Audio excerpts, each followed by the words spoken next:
Welcome to our channel.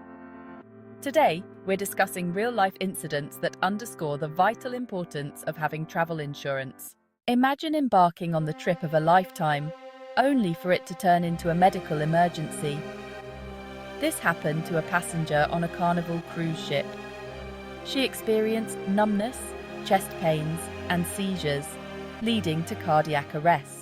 Now her family faces a $33,700 bill to transport her back home, a cost not covered by insurance.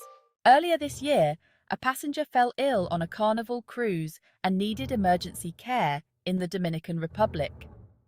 The cost to bring her back to the United States was around $28,000, with each day in the hospital adding another $4,000, none of which was covered by personal medical insurance.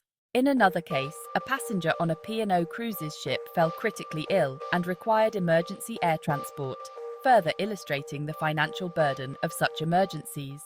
These incidents highlight why travel insurance is essential.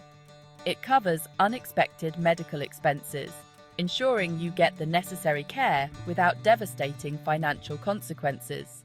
Protect yourself and your loved ones. Invest in travel insurance. Like and subscribe for more travel tips and stories.